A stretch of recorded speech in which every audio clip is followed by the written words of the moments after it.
அறிவோம். அனைவருக்கும் நமஸ்காரம். இப்ப நம்ம பார்த்துக் கொண்டிருக்கிற வகுப்பு பஞ்சதசி. இதுல நம்ம கடந்த வகுப்புகள் மூலமா 55 ஸ்லோகங்கள் பார்த்து முடிச்சிருக்கோம். அந்த கடைசியா பார்த்த 55வது ஸ்லோகம் இருக்கு இல்லையா? அதுல சமாதிய பத்தி பேசினார் இல்லையா? அதாவது சமாதி என்பது நாம் ஏதோ செய்யக்கூடிய முயற்சியினுடைய உச்சநிலை என்பதாக புரிந்து கொள்ளக்கூடாது. நம்ம எந்த முயற்சியும் செய்யாம இருக்கிறது தான் உண்மையான சமாதி. நம்ம எதையாவது செஞ்சுக்கிட்டே இருந்தோம் அப்படின்னா அது சமாதி ஆகாது. அதுதான் இங்க நம்ம புரிஞ்சுக்கணும். ஏன்னா முயற்சி எல்லாம் விலகிய பின்பு எது மிஞ்சுகிறதோ அதுதான் உண்மையில சமாதி. அப்ப நீங்க சமாதினா என்னங்க அப்படின்னு கேட்டீங்கன்னா, சமாதினா அமைதி தாங்க. வேற ஒண்ணுமே கிடையாது. சமாதினா அந்த அமைதித்தன்மை. அங்க எந்த ஒரு விருத்திகளும் மனசுக்கு இருக்காது. எண்ணங்கள் தேவையில்லாம ஓடாது. நம்முடைய சுயத்துல அந்த சைலன்ஸ்ல அப்படியே ஆனந்தமா இருக்கக்கூடிய நம்முடைய இருப்பு அப்படிங்கிறது தான் இங்க சமாதி அப்படின்னு நம்ம பார்க்கிறோம். அப்ப அந்த சமாதிக்கு நம்ம போறதுக்கு நமக்கு தடையா எது இருக்கு அப்படின்னு பார்த்தீங்கன்னா, நான் ஏதோ எனக்கு வேறாக ஒன்றை தேடுகிறேன் அப்படிங்கிற அந்த தேடுதல் தான் தடையா இருக்கு. அல்லது நான் ஏதாவது ஒன்றை தியானிக்கிறேன் அப்படிங்கிற தியானம் தான் தடையா இருக்கு. அப்ப நான் தியானிப்பவன் என்ற அடையாளத்தையும், தியானம் செய்கின்றேன் என்ற முயற்சியையும் விட்டுவிட வேண்டும். இப்ப இத கேட்ட உடனே உங்களுக்கு என்ன தோணும்? அப்ப நம்ம இந்த ஸ்ரீ தத்தகுரு பரம்பரையில தியானம் செய்யாம விட்டுறலாமா? அப்படின்னு தோணும். இப்ப நான் என்ன சொல்றேன் அப்படின்னா, தியானிப்பவன், தியானிக்கப்படும் பொருள் அப்படின்ற இருமைகள் தியானத்த தான் பண்ணக்கூடாது. மற்றபடி நம்ம எத செஞ்சாலும் அது நமக்கு எப்பொழுதும் தியானமாகவே மாறப்பட வேண்டும். ஏன்னா, அங்க தியானம் மட்டும் தான் இருக்கு. தியானிப்பவனும் கிடையாது, தியானிக்கப்படும் பொருளும் கிடையாது. எது நடந்தாலும் அது தியானம். அப்ப அதான் நான் என்ன சொல்லுவேன், 24x7 24x7ல நீங்க செய்யற செயலே தியானமா மாறணும். அதுதான் உண்மையான தியானம். அப்ப அந்த தியானத்துல நம்ம ஸ்ரீ தத்தகுரு பரம்பரையில நம்ம எப்படிப்பட்ட தியானங்கள் குடுத்துட்டு இருக்கோம்னு உங்களுக்கு எல்லாம் தெரியும். நீங்க தியான வகுப்புகளுக்கு வர்றவங்களுக்கு புரியும். அது தன்னை உணர்கின்ற, தன்னிருப்பை காட்டிக் கொடுக்கின்ற நம்முடைய சுயத்தை உணர்கின்ற நிலை. அது என்னையே நான் அறிமுகமாகின்ற, அனுபவப்படுகின்ற ஒரு ஆனந்த நிலையை தான் அங்க நம்ம சொல்றோம். அங்க இரண்டாவதாக ஒரு பொருளை நம்ம தியானிப்பது கிடையாது. நான் தியானிக்கிறேன் என்ற எண்ணமும் கிடையாது. நம்முடைய சுயத்துல நம்ம நிக்கிறதுக்கான ஒரு சிறிய பயிற்சி தான் அங்க தியானம் என்பதாக நம்ம ஸ்ரீ தத்தகுரு பரம்பரையில வச்சிருக்கிறோம். ஸோ அப்படித்தான் அந்த தியானத்தை நீங்க பார்க்கணும். அது ஏதோ நம்ம வேறு ஒரு பொருளை தியானிக்கிறோம்ங்கிற மாதிரி நினைச்சுக்க கூடாது அப்படிங்கிறத நீங்க நல்லா புரிஞ்சுக்கணும்.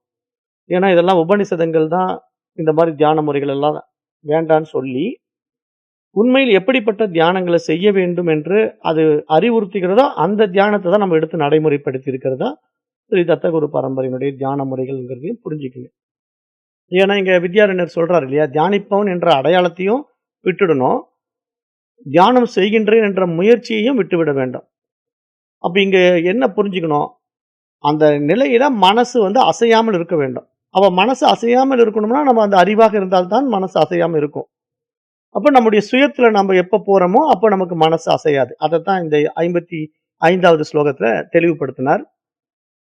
அதனால சமாதி வாழ்க்கைக்கு அந்த நிலை எப்படி, மனம் அமைதியாகிவிட்டால் போதும். அந்த சமாதி வாழ்க்கை என்பது ஏதோ கண்களை மூடுவதனால் வருவதில்ல, அல்லது நான் எல்லாத்தையும் விட்டுட்டேன், எண்ணங்களே இல்லாம அப்படியே நான் ஒரு குகைக்குள்ள போய் ஒளிஞ்சுக்கிறேன்னு சொல்றதுனால வருவதில்லை, அல்லது புதைத்த பிறகு ஒரு குழியை வாடகைக்கு பேசி அல்லது விலைக்கு பேசி உள்ள கொண்டு போய் புதைக்கிறதுனால வருவதில்லை. ஏன்னா இப்படித்தானே எல்லாம் சமாதினா ஏதோ வெளியே புதைக்கிற இடம், அல்லது நான் எண்ணங்கள் அற்ற நிலைக்கு போய் நிக்கிற இடம், அப்படி இப்படின்னு ஏதாவது ஒரு கற்பனைக்குள்ள போயிடுறாங்க இல்லையா? அதையெல்லாம் இங்க வித்யாரண்யர் உடைக்கிறார்.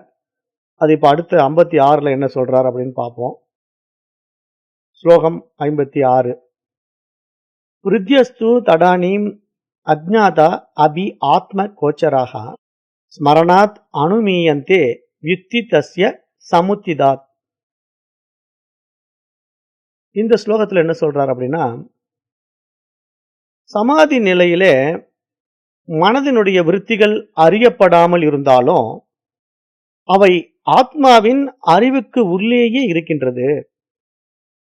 அதனால்தான் சமாதியிலிருந்து எழுந்த பிறகும் விழித்த பிறகும் தோன்றும் நினைவின் மூலமாக அந்த விருத்திகள் முன்னமே இருந்தன என்று அறியப்படுகின்றன அப்படிங்கிற ஒரு ஆழமான உண்மையை சொல்றார். ஏன்னா இங்க நம்ம என்ன நினைக்கிறோம்னா, மனோவிருத்திகள் இல்லாம போறது தானே சமாதி அப்படின்னு நம்ம நினைச்சுக்கிட்டு இருக்கோம். ஆனா அங்க மனோவிருத்திகள் எப்படி இல்லாம போக முடியாதுல்ல. அது நம்ம எப்படி புரிஞ்சுக்கலாம்? இப்ப நீரினுடைய தன்மை மாறாது. நீர்ல இருந்து பபிள்ஸ் உருவாகலாம், அலைகள் உருவாகலாம். அப்ப நீர்ல இருந்து அந்த வாட்டர் பபிள்ஸோ அல்லது அந்த நீர் அலைகளோ உருவாவது தற்காலிகமாக தோன்றி மறையக்கூடிய ஒரு விஷயம் தான். ஆனா நீரே இல்லை என்று அங்க சொல்ல முடியாதுல்ல. அது மாதிரி இங்க மனசே இல்லை என்று சொல்ல முடியாது. மனதில் எண்ணங்கள் இல்லை என்று சொல்லலாம். ஆனா அந்த எண்ணங்கள், விருத்திகள் எப்போ அமைதியாகுமோ அப்போ நாம நம்முடைய சுயத்துல நம்ம நிக்கிறோம் அப்படிங்கிறதுக்கு ஒரு அடையாளத்தை இங்க புரிய வைக்கிறார். அப்ப இதை எப்படி நம்ம புரிஞ்சுக்கணும் அப்படின்னா, சமாதி நிலையில மனதின் விருத்திகள் தெரியாமல் மறைந்து போனது போல தோன்றினாலும் அவைகள் எல்லாம் ஆத்ம அறிவிலிருந்து விலகியவைகள் அல்ல. ஏனென்றால் சமாதியிலிருந்து நாம் வெளிவந்த பிறகு நான் அமைதியாக இருந்தேன், எதையும் அறியவில்லை என்று ஒரு நினைவு எழுகிறது இல்லையா? அப்ப அந்த நிலையில விருத்திகள் இருந்தன என்பதை தெளிவாக காட்டுகிறது. அதனால் விருத்திகள் அறியப்படவில்லை என்றாலும் கூட அவை ஆத்மாவிற்கு அப்பாற்பட்டவை அல்ல அப்படிங்கிற ஒரு ஆழமான உண்மைதான் இந்த இடத்துல இந்த செயல்ல சொல்றாரு. அப்ப நம்ம என்ன புரிஞ்சுக்கணும்? அந்த சமாதி அப்படிங்கிற நிலையில ஒடுங்குது மனசு, எண்ணங்கள் இல்லாம இருக்குது மனசு. ஆனாலும் மனசு இல்லாம போறது இல்ல. அததான் இங்க புரிய வைக்கிறார். அது அடுத்த இதுல இன்னும் விரிவா விளக்குவார். இந்த ஸ்லோகத்தை பொறுத்த வரைக்கும் நம்ம என்ன புரிஞ்சுக்கணும் அப்படின்னா, சமாதியை பற்றிய ஒரு மிக மிக முக்கியமான தவறான புரிதலை சரி செய்கிறார் என்று நாம் இங்க புரிஞ்சுக்கணும். ஏன்னா இப்ப நமக்கு சமாதியை பற்றி தெரியாது. சரியா நம்ம சமாதியை பற்றி தெரிந்து கொள்ளவில்லை. நாம சமாதின்னா நாம எப்படி நினைச்சுக்கிட்டு இருக்கிறோம்? குழிக்குள்ள போட்டு புதைக்கிறது சமாதி, அல்லது எண்ணங்களே இல்லாமல் இருப்பது சமாதி. அப்படி இப்படி நம்ம என்னென்னமோ விஷயங்களை மற்றவர்கள் ஏற்றி வைத்த எண்ணங்கள்ல சிக்கிக்கிட்டு இதுதான் சமாதி, அதுக்கு பேரு சவிகல்ப சமாதி, இதுக்கு பேரு நிர்விகல்ப சமாதி, அப்படி இப்படின்ட்டு பல பெயர்கள்ல சமாதிகளை நாம வச்சுக்கிட்டு இருக்கிறோம். ஆனா அந்த மாதிரி தவறான புரிதல்களை சரி செய்கிறார் இங்க அப்படிங்கறத நம்ம பார்க்கிறோம். அப்ப எப்படி சரி செய்கிறார் அப்படின்னு பாத்தீங்கன்னா, சமாதிகள் விருத்திகள் இல்லாமல் போய்விட்டன என்று நினைப்பது சரியில்லை. அவைகள் அறியப்படாமல் ஒடுக்கப்பட்டிருக்கின்றன, அவ்வளவுதான். அதைத்தான் நீங்க புரிஞ்சுக்கணும். சமாதியில விருத்திகளே இல்லைங்க அப்படின்னு சொன்னா, அங்க எண்ணங்களே இல்லாம அப்படியே மனசே இல்லாம போயிடுச்சா அப்படின்னா இல்ல. அவைகள் அறியப்படாமல் தற்காலிகமாக ஒடுக்கப்பட்டிருக்கின்றன. அந்த நிலைதான் அங்க சமாதி. அப்ப ஆத்மா அப்படிங்கிறது எந்த நிலையிலும் அறிவற்றதாக மாறுவது கிடையாது.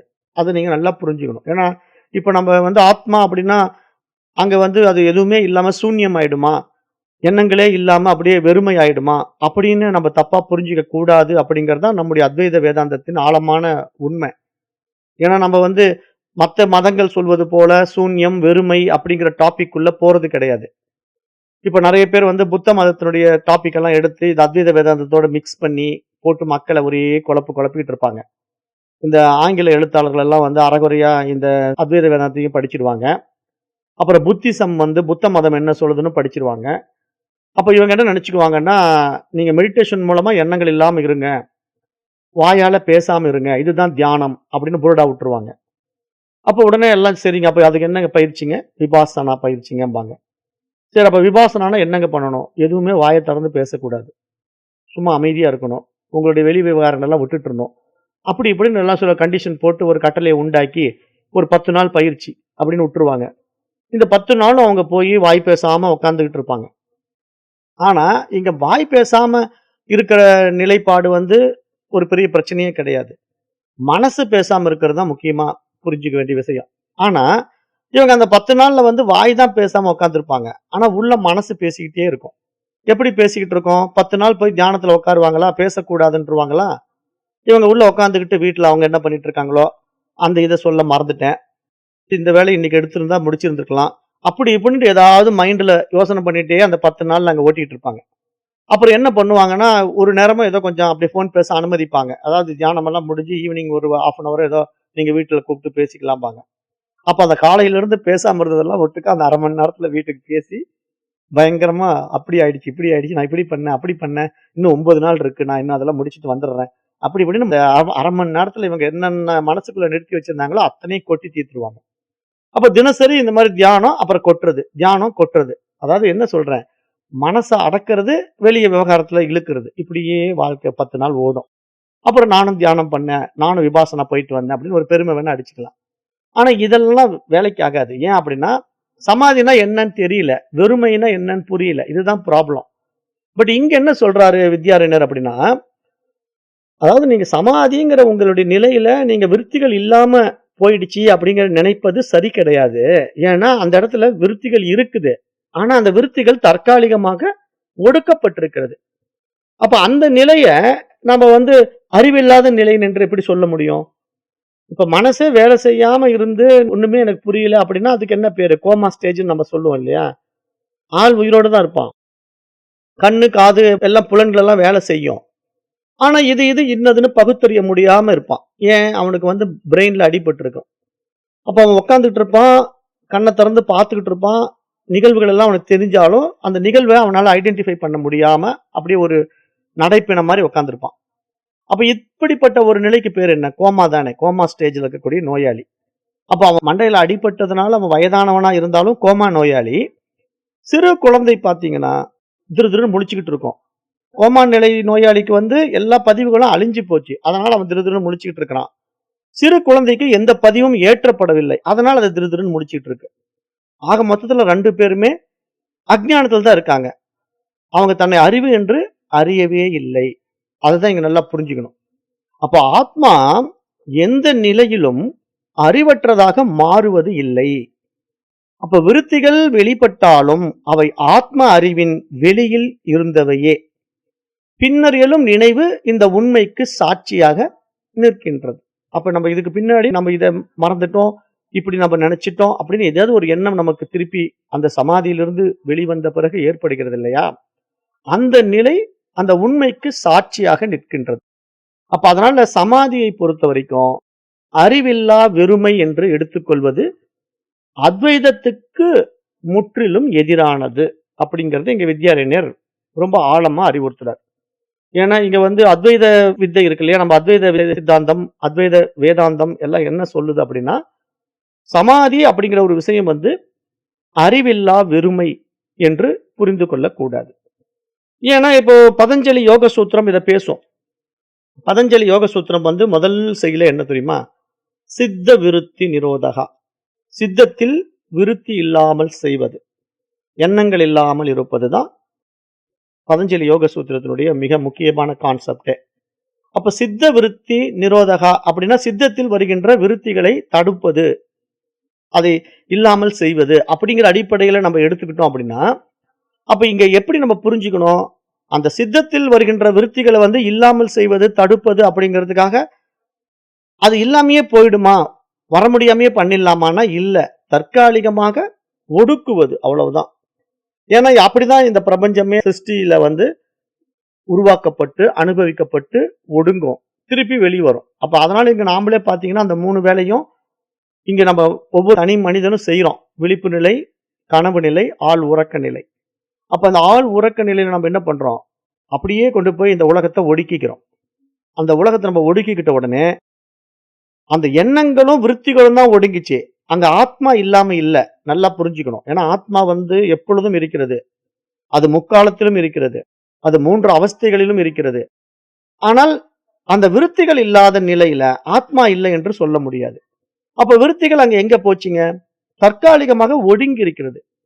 அப்ப அதனால ஆத்மா இருப்பதை நம்ம புரிந்து கொண்ட பிறகு சமாதி அப்படிங்கிற ஒரு நிலையில அது அறிவில்லா வெறுமை என்பதாக புரிந்து கொள்ளக்கூடாது என்பதாகத்தான் இந்த செயல்ல ரொம்ப ஆழமா வித்யாரண்யர் நமக்கு புரிய வைக்கிறார்.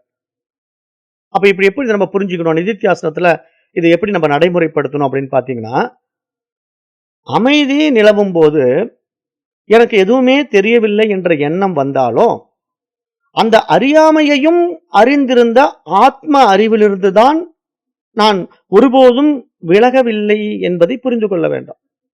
ஏன்னா இப்ப நம்ம என்ன புரிஞ்சுக்கிறோம் அப்படின்னா, சமாதி நிலைக்கு போன பிறகு அங்க நம்ம ஒரு சைலன்ஸ ஃபீல் பண்றோம். அமைதிய ஃபீல் பண்றோம். அங்க ஒண்ணுமே தெரிஞ்சுக்கிறதுக்கு ஒண்ணும் இல்ல அப்படிங்கிறத நம்ம ஃபீல் பண்றோம். ஆனா அந்த அறியாமையையும் ஒருத்தன் அறிஞ்சுக்கிட்டே இருக்கிறான்ல. எனக்கு ஒண்ணுமே தெரியலைங்க. நான் அப்படியே அமைதியா இருந்தேங்க. ஆனந்தமா இருந்தேங்க. அப்படின்னு ஒருத்தன் சொல்றான் இல்லையா? அப்படி சொல்றவன் யாரு? அதுதான் ஆத்மா. அப்ப நீங்க எந்த நிலையில எனக்கு ஒண்ணு தெரியுதுன்னு சொன்னாலும் ஆத்மா தான். எனக்கு தெரியலன்னு சொன்னாலும் ஆத்மா தான். ஆத்மாவை தவிர இங்க எதுவுமே கிடையாது. அப்ப ஆத்மா மட்டும் தான் இருக்கிறது. அப்ப அந்த ஆத்மா அறிவிலிருந்து நான் ஒருபோதும் விலகவில்லை. வெளிப்பாடு இல்லை என்பது கூட அறிவின் இல்லாமை இல்லை. இதை நான் அறிகிறேன் அல்லது அறியவில்லை என்பதை தெளிவாக பார்க்கிறேன். இதுதாங்க சமாதி. நல்லா புரிஞ்சுக்கணும். சமாதி அப்படின்னா, எனக்கு ஒண்ணு தெரியுதுன்னு சொன்னாலும், அதுவும் அதே அறிவு தான் சொல்லும். எனக்கு ஒண்ணு தெரியவில்லைங்க. நான் அப்படியே அமைதிக்கு போயிட்டேன். ஆனந்தமா இருந்தேன் அப்படின்னு சொன்னாலும், அப்படி சொல்பவனும் அந்த அறிவு தான் சொல்லும். அப்ப இங்க அறிவும், அறியாமையும் அறிவினிடத்திலேயே இருந்தாலும், அங்க அறியாமை என்ற ஒரு நிலையை, நான் இதை அறியவில்லை என்ற ஒரு நிலையை கூட எது அறிந்து கொண்டிருக்கிறதோ, அதுவே ஆத்மா. அப்ப அந்த நிலையில என்றும் அது தன்னை இல்லை என்று சொல்வதே கிடையாது. அப்ப இதுதாங்க நம்முடைய அத்வைத வேதாந்தத்தினுடைய சனாதன தர்மத்தினுடைய ஆழமான புரிதல். வேற எந்த மதங்களும் இத புரிஞ்சிக்காது. ஏன்னா, இப்போ புத்த மதமெல்லாம், சமண மதமெல்லாம் இத புரிஞ்சிக்காம, அப்படியே நிர்விகல்ப நிலைக்கு போயிடுவாங்க. விகல்பம் இல்லாத அப்படியே எண்ணங்களற்ற நிலையில சூன்யத்துக்கு போயிடுவாங்க. அப்ப அங்க சூன்யத்துக்கு போன உடனே, அந்த சூன்யத்துல ஒரு அமைதியை நான் உணர்ந்தேன்னு சொன்னா, அத சொல்றவன் யாருன்னு நாம கேள்வி கேட்போம். அப்படி அமைதியை உணர்ந்தேன் அப்படின்னு சொல்லும்போது, அப்ப அந்த அமைதியை உணர்கின்ற ஒருத்தன் இருக்கிறான்ல, அவன் யாரப்பா? அப்படின்னு நம்ம கேட்டோம்னா, அதுக்கு இவங்களால பதில் சொல்ல முடியாது இல்லையா? அதனால தான் அந்த மதமெல்லாம் நம்ம பாரத தேசத்துல ஃபெயிலியர் ஆன மதங்கள். புத்த மதம், சமண மதமெல்லாம் நம்முடைய பாரத தேசத்துல ஏன் ஃபெயிலியர் ஆச்சு அப்படின்னா, நம்முடைய ரிஷிகள் சொன்ன பாதைக்கு முரண்பாடாக இருப்பதனால, மற்ற ரிஷிகள் அதை ஏற்றுக்கொள்ளவில்லை. அந்த பாதையில் பயணம் பண்ணவர்கள் மட்டும் அதை ஏற்றுக்கொண்டார்கள். அதனால அவர்கள் என்ன நினைச்சுட்டாங்க? வெறுமையிலேயே ஒரு அருமை இருக்குன்னு நினைச்சுட்டாங்க. ஆனா, அந்த வெறுமையில எப்படிங்க அருமை இருக்கும்? அங்க ஒண்ணுமே தெரியல அப்படின்னு சொல்றதுல என்ன பெருமை இருக்கும்? எல்லாம் அறியும் அறிவாக நான் இருக்கிறேன் அப்படின்னு சொல்றதுல தான் அங்க பெருமை இருக்கும். அது ஒன்றுமற்ற தன்மை, சூன்யம் என்பதை நம்முடைய சனாதன தர்மம் ஏற்றுக்கொள்வதில்லை என்பதை இங்கு வித்யாரண்யரும் ஆழமா அறிவுறுத்துறார். ஏன்னா, இங்க சமாதியை அறிவில்லாத வெறுமை என்று எடுத்துக்கொள்வது அத்வைதத்திற்கு முற்றிலும் முரணானது அப்படிங்கிற ஒரு ஆழமான உண்மையும் இங்கு புரிய வைக்கிறார். அப்ப நாம இந்த செயல்படி நம்மை போன்ற சாதகர்களுக்கான உபதேசம் என்ன அப்படின்னு பாத்தீங்கன்னா, சமாதியை வெறுமை என்று எண்ணக்கூடாது. எப்பயுமே சமாதியை அங்க ஒன்றுமற்ற தன்மை, வெறுமை என்று எண்ணக்கூடாது. வெறுமை என்ற கருத்தே பின்னர் எழும் நினைவால் மறுக்கப்படுகிறது. ஏன்னா, வெறுமை என்று சொல்பவன் யாரோ அவன் ஒருவன் அங்கு இருக்கிறான். அவன்தான் நான் அங்க ஒன்றுமே அறியவில்லை என்று சொல்கிறான். அப்ப சொல்கின்ற ஒருவன் அறிவாகத்தான் இருக்கிறான். ஆகவே அங்கு வெறுமை என்பது எப்பொழுதும் சாத்தியமில்லை. ஆகவே சமாதி என்பதை வெறுமை என்று எப்போதும் எண்ணக்கூடாது. இது ஒரு முக்கியமான உபதேசமா நம்ம எடுத்துக்கணும். அடுத்தது, அறியாமையை அனுபவமாக கருதக்கூடாது. அதாவது அது ஒரு நிலை அப்படின்ட்டு, அந்த அமைதித்தன்மை, அங்க ஒன்றுமே நான் அறியப்படவில்லை அப்படிங்கிறத ஒரு அனுபவமா எடுத்துக்கிட்டீங்கன்னா என்ன ஆகும்னா, நீங்க தூக்கத்தையே அனுபவமா எடுத்துக்கிற மாதிரி ஆயிடும். நீங்க ஆழ்ந்த உறக்கத்துல கூட தான் உங்களுக்கு ஒண்ணுமே தெரியல. நல்லா தூங்கும்போது கூட தான் நீங்க அறியாமையில் இருந்தீங்க. அப்ப அந்த நிலை உங்களுக்கு ஒரு அனுபவம், ஆழ்ந்த உறக்க நிலை அனுபவம் அப்படின்னு நம்ம சொன்னா, இந்த இடத்துல ஆத்மா அங்கும் இருக்கிறது. ஆழ்ந்த உறக்கத்திலும் நான் நன்றாக தூங்கினேன் அப்படிங்கிறத நம்ம விழிப்பு நிலைக்கு வந்த பிறகு சொல்றோம் இல்ல. அப்ப அங்கும் ஆத்மா இருக்கத்தானே செய்யுது. ஆகவே அந்த அறியாமை நிலையை எப்பொழுதும் நம்ம அனுபவமாக கருதக்கூடாது. அது ஒரு நிலைதான். ஆனா அதை காணுகின்ற ஆதாரம் தான் நான். நான் என்பவன் எப்படி இருக்கணும்னா, எல்லா அவஸ்தைகளுக்கும் அவஸ்தாத்ரய சாட்சியாக நான் இருந்து கொண்டே இருக்கிறேன். என்னுடைய இருப்பினாலே தான் இங்கு விழிப்பு உலகம் உண்டாகும். என்னுடைய இருப்பினாலே தான் கனவு உலகம் உண்டாகும். என்னுடைய இருப்பினாலே தான் ஆழ்ந்த உறக்க உலகமும் உண்டாகும். அப்ப இங்க ஆழ்ந்து உறங்கினேன் என்று சொல்பவனும் நான் தான். கனவு கண்டேன் என்று சொல்பவனும் நான் தான். இப்ப விழிப்பு நிலையில் இந்த உலகத்தை அனுபவிக்கின்றேன் என்று சொல்பவனும் நான் தான். அப்ப நான் யார்? நான் அந்த தூய அறிவு, ஆத்மா. முக்காலத்தையும் உணர்ந்தவன் நான். அதுதான் நம்ம இங்க புரிஞ்சுக்கணும். 3 காலங்களிலும், 3 அவஸ்தைகளிலும் நான் இருக்கிறேன். எந்தெந்த காலத்துல நான் இருக்கிறேன்? இப்ப நிகழ்காலத்திலும் நான் இருக்கிறேன். கடந்த காலத்திலும் நான் இருந்தேன். இனி வரப்போகின்ற எதிர்காலத்திலும் நான் இருப்பேன். அப்ப எப்பொழுதும் நான் இருக்கிறேன் அப்படிங்கிற தன்னுணர்வை நான் இழக்கவே முடியாது. அப்ப இத நம்ம நல்லா இங்க புரிஞ்சுக்கணும். இதுதான் இங்க சாதகர்களுக்கான உபதேச குறிப்பு. அப்ப இந்த நிலையில நீங்க புரிஞ்ச பிறகு, இப்ப நீங்க தியானம் பண்றேன், சமாதி பண்றேன் அப்படின்னு சொல்லிட்டு போய் உட்கார்ந்து ஒரு அமைதி வருதுன்னு வச்சுக்கங்களேன். இங்க வித்யாரண்யர் சொல்றாரு, அமைதியில் சிக்கிக் கொள்ளக்கூடாது அப்படிங்கிறாரு. ஏன்னா நெறைய பேர் நினைச்சுட்டாங்க, நான் அமைதியாயிட்டேன் அப்படின்னு சொல்றாங்க இல்லையா? அந்த அமைதியில போய் சிக்கிட்டா, அதுதான் சாஸ்வதம், சத்தியம் அப்படின்னு மைண்ட் நெனச்சுக்கும். ஆனா உண்மையில அங்க அமைதி தான் சமாதி. ஆனா அதுதான் என்னுடைய இருப்பு அப்படின்னு நம்ம நெனச்சிடக்கூடாது. ஏன்னா இங்க அமைதி மட்டுமா இருப்பு? இங்க இருப்பினுடைய டெஃபினிஷன் என்ன? சத்து, சித்து, ஆனந்தம். அப்ப அந்த சத்தாகிய இருப்பு, சித்தாகிய அறிவாக பிரகாசிக்கின்ற நிலையில ஒரு ஆனந்தம் இருக்கணும். அங்க அமைதி மட்டுமே இருக்குது அப்படின்னாலும், அதுவும் ஒரு சிக்கல உண்டு பண்ணிடும். அப்ப அமைதி என்பது கூட வரவும், போகவும் செய்யும். ஏனென்றால் அந்த அமைதியை கவனிப்பவன் ஒருத்தன் இருக்கிறான். நல்லா கவனிக்கணும். ஏன்னா அமைதி வந்துருச்சுன்னு சொல்றவன் யாருங்க? இப்ப நீங்க சொல்றீங்க, நான் சமாதிக்கு போயிட்டேங்க, அங்க ஒரு அமைதிய கண்டுபிடிச்சுட்டேன்னு சொல்றீங்க. அதுதானே விபாசனாவுல போய் செய்றோம். விபாசனா தியானத்துல போய் 10 நாள் உட்கார்ந்துட்டு அமைதிய அனுபவிச்சேன்னு சொல்றான். அந்த அமைதிய அனுபவிச்சேன்னு சொல்றவன் யாருப்பா? அதுதான் நீ. அப்ப இத அனுபவிக்கிறதுக்கு எதுக்கு போய் அங்க 10 நாள் விபாசனால உட்கார்ந்துட்டு ஆலவரையும் பண்ணிட்டு இருக்க? வெட்டி வேல அது. ஏன் அப்படின்னா, அங்க அமைதியை அனுபவிக்கின்றவனே நானே. அப்ப நானே என்னுடைய அமைதியை அனுபவிப்பதற்கு அதுதான் எனக்கு பிடித்த நிலை என்று தீர்மானம் பண்ணுவதிலும் ஒரு சிக்கல் வந்துவிடும். ஏனென்றால் அந்த அமைதி கூட வரவும் போகவும் தான் செய்யும்.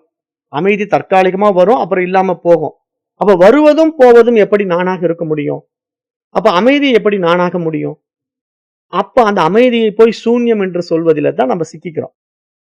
இதுதான் புத்த மதம் சொல்ற டெக்னிக். இதுல போய் நெறைய பேர் சிக்கிக்குவாங்க. இப்ப நம்ம அத்வைத வேதாந்த வகுப்புக்கே வருவாங்க. இப்ப நம்ம கிளாஸ் எல்லாம் நல்லா கேட்பாங்க. நான் 10 நாள் விபாசனா புரோகிராம் போயிட்டு வரேன்ட்டு போயிடுவாங்க. அப்ப எதுக்காக அந்த 10 நாள் விபாசனா போறாங்க? அமைதிய அனுபவிக்கிறதுக்கு. அப்ப அமைதிய அனுபவிக்கிறதுக்கு விருப்பப்படுது எது விருப்பப்படுதுங்க? அங்கேயும் மனசு தான் விருப்பப்படுது. இது அவங்களுக்கு புரிய மாட்டேங்குது. அதனால தான் அந்த 10 நாள் விபாசனா கிளாஸ்க்கு போறது.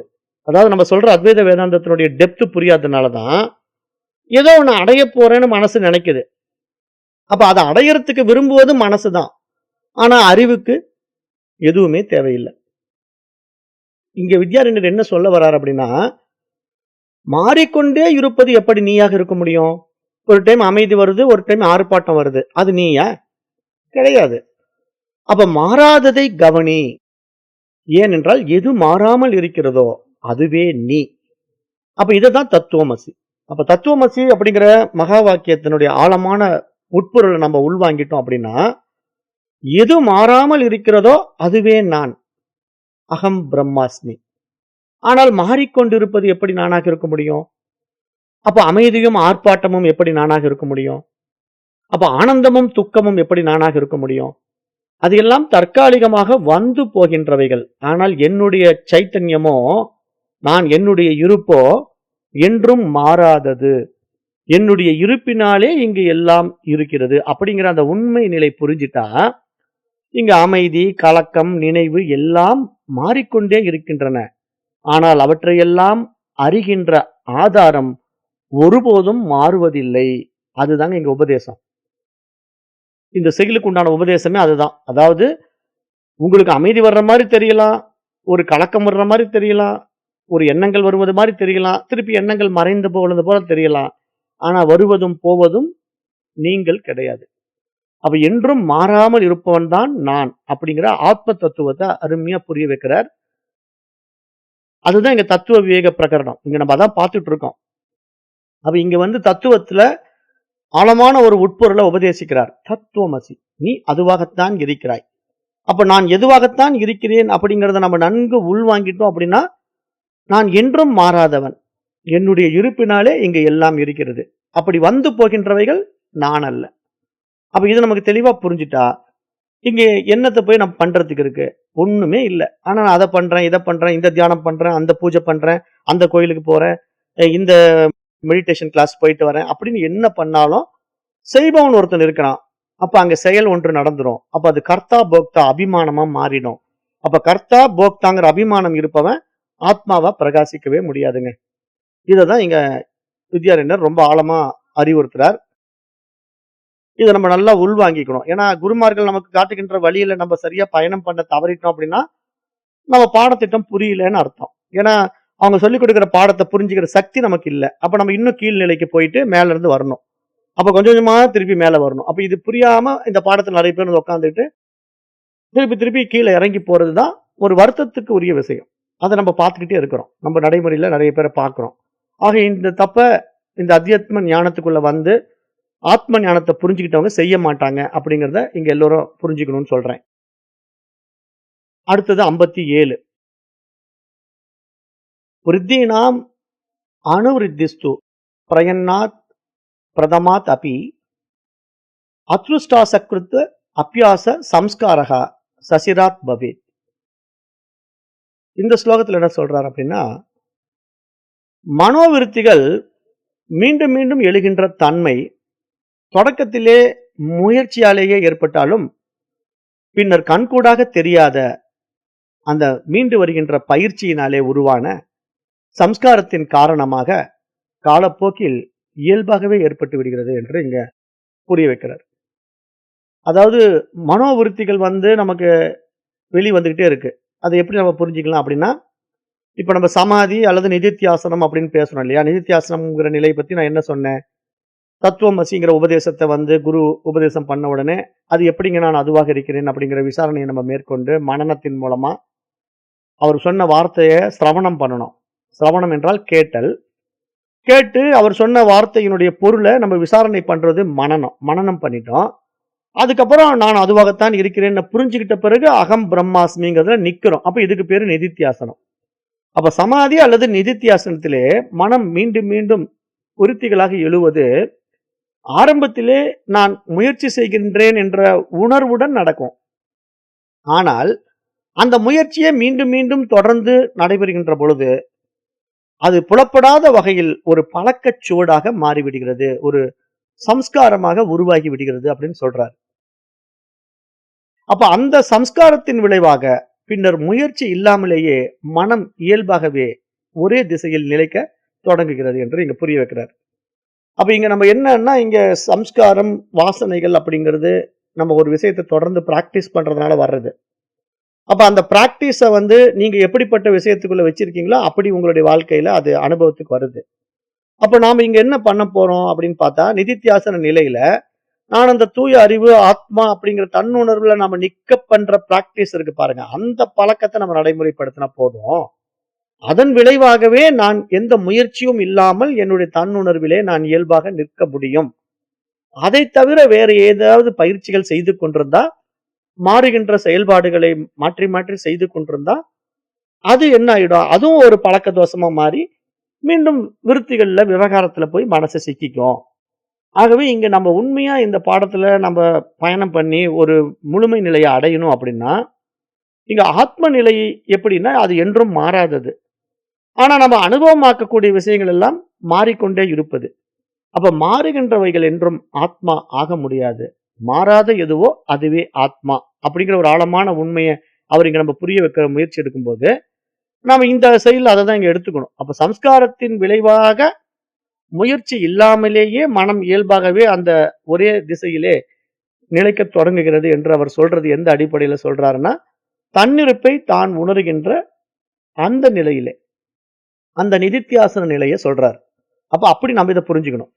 அப்ப இந்த ஸ்லோகம் பொறுத்தவரைக்கும் என்ன சொல்ல வருது அப்படின்னு பார்த்தீங்கன்னா, சாதகன் என்பவன் ஒருவனுக்குள்ள இயல்பாக எழுகின்ற ஒரு சந்தேகத்துக்கான பதில் அளிக்கிறது. எப்படி அளிக்கிறதுன்னு பார்த்தீங்கன்னா, சாதகன் கேட்கிறான். மனசு ஏன் எனக்கு மீண்டும் மீண்டும் அலைப்பாய்கிறது?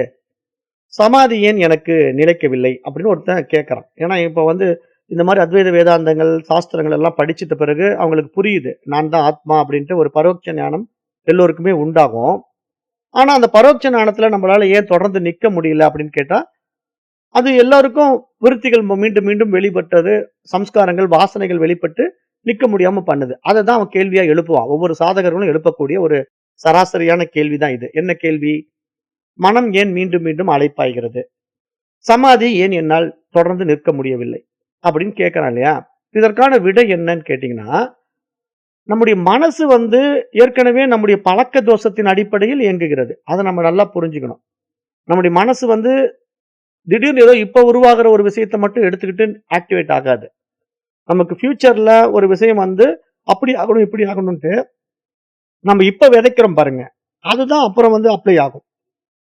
அப்ப இது மாரி இப்ப நாம இருக்கிற நடைமுறை வாழ்க்கையில நம்ம ஏற்கனவே விதைச்ச எண்ணங்கள் தான் இப்ப அப்ளை ஆகும். அப்ப மனம் பழக்கத்தின் அடிப்படையில் இயங்குகிறது. அப்ப பழைய சம்ஸ்காரங்கள் எல்லாம் ஒரே நாள்ல அழிந்து விடாது. அப்ப நீங்க ஏற்கனவே வச்சிட்டு இருக்கிற வாசனைகள் இப்ப நீங்க ஆத்ம ஞானம் விட்ட உடனே நான் ஞானி ஆயிட்டேன், நான் பிரம்மம் ஆயிட்டேன் அப்படிங்கிற விஷயத்தை கேட்ட உடனே அப்படியே எல்லாம் அழிஞ்சிருமானா எப்படி அழியும்? அது பழைய வாசனைகள், பழைய சம்ஸ்காரங்கள், மனதினுடைய போக்கு. அப்ப இங்க நிதித்தியாசனமும் சமாதியும் அடிக்கடி நிகழும் போது அவைகள் தனித்து தெரியாமல் உள்ளே ஒரு புதிய சம்ஸ்காரத்தை உருவாக்குகின்றது. அந்த புதிய சம்ஸ்காரம் முதிர்ந்த பின்பு மனம் அசைவின்றி நிலைப்பது ஒரு முயற்சியாக இல்லாமல் இயல்பாக மாறுகிறது என்று இங்க சொல்றார். இங்க வித்யாரண்யர் என்ன புரிய வைக்கிறார் நமக்கு அப்படின்னு பாத்தீங்கன்னா, இப்போ நம்ம ஏற்கனவே ஒரு விஷயத்தை பதிச்சு வச்சதை நடைமுறைக்கு கொண்டு வருவதுதான் நம்முடைய பதிவுகள், வாசனைகள் நம்ம பார்த்தோம். அப்ப நம்ம ஏற்கனவே ஒரு விஷயத்தை பதிச்சு வச்சிருக்கோம். எப்படி பதிச்சு வச்சிருக்கோம்? இப்போ சஷ்டி வந்தா நாம் முருகனுக்கு கும்பிடணும், சதுர்த்தி வந்தா விநாயகருக்கு கும்பிடணும் அப்படின்னு ஒரு விஷயத்தை நம்ம பதிச்சு வச்சிருக்கோம்னு வச்சுக்கோங்களேன் மனசுல. உடனே இன்னைக்கு போய் கேலண்டர்ல பார்த்தா சதுர்த்தி வந்துருச்சு, அப்ப இன்னைக்கு விநாயகரை வணங்கணும், இன்னைக்கு சஷ்டி வந்துருச்சு, முருகனை வணங்கணும், இப்படின்னு மைண்ட் உடனே அதை எடுத்துக்கும், ஆக்டிவேட் பண்ணும். அப்ப இதெல்லாம் என்ன பதிவுகள் தானே. நம்ம ஏற்கனவே மைண்டுக்குள்ள என்ன பதிச்சு வச்சிருக்கோமோ அந்த பதிவுகளை பூரா அப்ளை பண்றதுக்கு தான் மைண்டினுடைய போக்கு. அப்புறம் நிறைய பேர் இந்த அஷ்டமி வந்தா ஆகாது அப்படின்னு ஒரு மைண்ட் செட் பண்ணி வச்சிருப்பாங்க. பட் இந்த அஷ்டமி, நவமி, தசமி எல்லாம் என்னங்க? சான்ஸ்கிரிட் வார்த்தை. சான்ஸ்கிரிட்ல ஒவ்வொரு நாளுக்கும் சொல்றது. அப்ப ஒவ்வொரு நாள்லயும் அஷ்டமினா 8, நவமினா 9, தசமினா 10 அப்படிங்கிற கான்செப்டே புரியாம அஷ்டமினா ஆகாது அப்படின்னு யாரோ ஒருத்தர் சொல்லிட்டாங்கன்ட்டு அப்படி ஒரு மைண்ட் செட்டுக்கு போயிடுவாங்க. அஷ்டமினா என்னங்க 8வது நாள், நவமினா என்ன 9வது நாள். அப்ப இந்த நாட்களை குறிக்கிற வார்த்தைகள் எல்லாம் சான்ஸ்கிரிட் வேர்ட்ஸ். அப்ப இந்த சான்ஸ்கிரிட் தெரியாததுனால யாரோ ஒருத்தன் புருடா விட்டுருப்பான். அஷ்டமினா அது 8வது நாளுங்க, அது ஆகாதுங்க அப்படிமா. அப்ப 8வது நாள் ஆகாதுன்னு யாரோ ஒருத்தர் சொன்னதை மைண்ட் உள்ள பதிய வச்சிருக்கல, அந்த பதிவுனால என்ன ஆயிடும்? அஷ்டமினா எனக்கு ஆகாதுன்னு ஒரு தீர்மானம் வச்சிருக்கோம். அதுவெல்லாம் யாரோ ஒருத்தர் ஏற்றி வைப்பதனால் வருகின்ற ப்ராப்ளம். இதுதான் சம்ஸ்காரம், வாசனைன்னு சொல்றோம். அப்ப இது எப்படி நமக்கு பதிஞ்சிட்டா நம்மளால அதுல இருந்து விடுபட முடிய மாட்டேங்குது? அப்புறம் பூனை குறுக்குல போயிட்டா போன காரியம் தொடங்காது அப்படின்னு மைண்ட்ல ஒரு செட் பண்ணி வச்சிருக்கீங்கன்னு வச்சுக்கீங்களேன். உடனே நீங்க வெளியே போன உடனே பூனை குறுக்குல போகும். உடனே நீங்க அன்னைக்கு போய் பார்த்தீங்கன்னா அது வேலை தொடங்காது. அப்ப உடனே உங்களுக்கு பாத்தியா அப்பயே சொன்னாங்க பூனை குறுக்குல போனா நடக்காதுன்ட்டு. அதே மாதிரி நடந்துருச்சு அப்படின்னு மைண்ட்ல ஒரு ஸ்டோரேஜ் இருக்குல்ல. அப்ப இதுதான் நம்ம சொல்ல வரோம். எப்படி இதை சொல்ல வரோம் அப்படின்னா, இது மாதிரி நீங்க ஒரு விஷயத்த தவறா ஏத்துக்கிட்டாலும் சரி, சரியா ஏத்துக்கிட்டாலும் சரி, அதுக்கு பேர் என்னங்க? வாசனைகள், சம்ஸ்காரங்கள். அப்ப இந்த வாசனைகள், சம்ஸ்காரங்கள் உங்களுக்கு எப்படி ஏற்றி வைக்கப்பட்டிருக்கிறதோ அப்படியே மைண்ட் அப்ளை பண்ணும். அப்ப மைண்ட்ல நீங்க அப்ளை பண்ணக்கூடிய விஷய சுகங்கள் உங்களுடைய விவேகத்தினால விசாரிக்கும் தன்மை அடையும் போது மட்டும்தான் உங்களுக்கு ஒரு தெளிவு வரும். இல்லைன்னா நீங்க மனம் போன போக்குல தான் போக போறீங்க. அப்ப உங்க மனதில் தவறான புரிதல்கள் இருக்கிற வரைக்கும் உங்களுடைய வாழ்க்கையில மறுமலர்ச்சி உண்டாக போறது இல்ல. பெரும்பாலான மனிதர்களுடைய வாழ்க்கையில ஏன் மறுமலர்ச்சி வரல? அஞ்ஞானம் தான் காரணம், அறியாமை தான் காரணம், தவறான புரிதல்கள் தான் காரணம். அப்ப இந்த தவறான புரிதல்களுக்கு தான் நம்ம சம்ஸ்காரங்கள் என்று சொல்கிறோம். அந்த சம்ஸ்காரங்கள் என்ற வாசனைகளில் ஒரே நாள்ல எப்படிங்க அழிச்சிட முடியும்? ஞானம் விட்டதுங்கிறதுனால இப்ப அத்தியாத்ம ஞானத்தை நம்ம இந்த அத்வைத வேதாந்தத்தை படிச்சு இருப்பது ஒன்றே, அது பிரம்மம் மட்டுமே, தத்துவம் அசி, அதுவே நீ அப்படின்னு உபதேசத்தை கேட்ட உடனே பதிவெல்லாம் அழிஞ்சிருமா? அழியாது. அதுதான் சொல்றாரு. அது ஒரு பரோட்ச ஞானம். ஆனா பதிவு சம்ஸ்காரம், வாசனை. அப்ப இதை எப்படி நம்ம விடுபடணும்? இப்ப நாம இந்த விஷயத்தை எப்படி புரிஞ்சுக்கிட்டோமோ, நானே பிரம்மம் என்பதை எப்படி நாம இப்போ ஒரு விஷயத்தை எடுத்துக்கிட்டோமோ, இதை நம்ம நடைமுறைப்படுத்தணும். அப்ப இதை நம்ம நடைமுறைப்படுத்த படுத்த படுத்த இது ஒரு வாசனையா நமக்குள்ள பதிவாகும் இல்ல, சம்ஸ்காரமா, வாசனையா. அப்ப இந்த புதிய சம்ஸ்காரத்தை உருவாக்கும்ங்கிறார். நான் பிரம்மம் அப்படிங்கிற ஒரு நிலையில ஒரு புதிய சம்ஸ்காரம் நமக்குள்ள உருவாகும். அந்த சம்ஸ்காரம் முதிர்ந்த பின்பு மனம் அசைவின்றி நிலைப்பது ஒரு முயற்சியாக அல்ல. அது ஒரு இயல்பாகவே மாறுகிறது அப்படின்னு அவரு எவ்வளவு அருமையா புரிய வைக்கிறார் பாத்தீங்களா? இதுதான் சாதனையினுடைய உள் முதிர்ச்சின்னு நம்ம பார்க்கிறோம். அப்ப அதனாலதான் இப்ப நிறைய பேர் என்ன சொல்லுவாங்கன்னா, இந்த அத்வைத வேதாந்தத்தை படிச்சுட்டு அகம் பிரம்மாஸ்மின்னு சொல்லிக்கிட்டே இரு. நீ தான் பிரம்மம் என்று நீ சொல்லிக்கிட்டே இருன்னா, நான் அகம் பிரம்மாஸ்மின்னு அப்படியே சொல்லிக்கிட்டே இருக்கிறதுனால ஆயிடுமான்னா, புரிதலோட சொல்லணும். அதாவது எதுக்காக அகம் பிரம்மாஸ்மின்னு சொல்றாங்க? அகம் பிரம்மாஸ்மின்னா என்ன? தத்துவமசின்னா என்ன? அப்படிங்கிற அந்த சாஸ்திரத்தினுடைய விஷயங்கள உள்ள வாங்கி, அதை நடைமுறைப்படுத்தும் போது, இதுதான் உண்மை என்று நமக்கு மனனத்தின் மூலமாக தெளிவடையும் போது, அப்புறம் நம்ம நிதித்தியாசன நிலையில நிலையாக நிற்கும் போது, அதுவே நமக்கு ஒரு இயல்பாக மாறி, நம்முடைய சொரூபமாக நம்ம நிலை கொள்ள முடியும் என்று இங்க அருமையா புரிய வைக்கிறார். இங்க அதுதான் இந்த செயலினுடைய விளக்கம். இப்ப நம்ம இது எப்படி நிதித்தியாசன முறையில கொண்டு வரலாம் அப்படின்னு பார்த்தீங்கன்னா, இப்போது நம்ம ஒரு முயற்சி செய்யணும்னு வச்சுக்கங்களேன். நான் வந்து பிரம்மம் அப்படிங்கிறத புரிஞ்சுக்கிட்டேன். ஆனா என்னால அப்ளை பண்ண முடியல. அப்படின்னு நீங்க மைண்டுக்குள்ள நினைக்கும்போது, மைண்டே தான் அத சொல்லுது. என்ன பிரம்மம்னு ஏத்துக்க முடியலங்குது. ஏன்னா, அந்த பரோட்ச ஞானமா அந்த புத்தகத்துல படிச்சிட்ட பிறகு, மைண்ட் என்ன சொல்லுது? எப்படிங்க நான் ஒரு சாதாரண ஆளு. நான் ராமசாமிங்கிற ஒரு ஆளு. அப்புறம் நான் இந்த உத்தியோகம் பண்ணிட்டு இருக்கிறேன். என்ன போய் பிரம்மம் அப்படிங்கிறது என்னால ஏத்துக்கவே முடியலன்னு மனசு தடுக்கும். அப்ப நம்ம என்ன பண்றோம்? ஒரு முயற்சி தேவைப்படும். இல்ல, இல்ல. அது வந்து புரியாம நீ அப்ப ஏத்தி வச்சுக்கிட்ட. இப்போ நீ இந்த அத்தியாத்ம ஞானத்த படிக்கும்போது நல்ல கிளியர் பிக்சர் கிடைக்குது.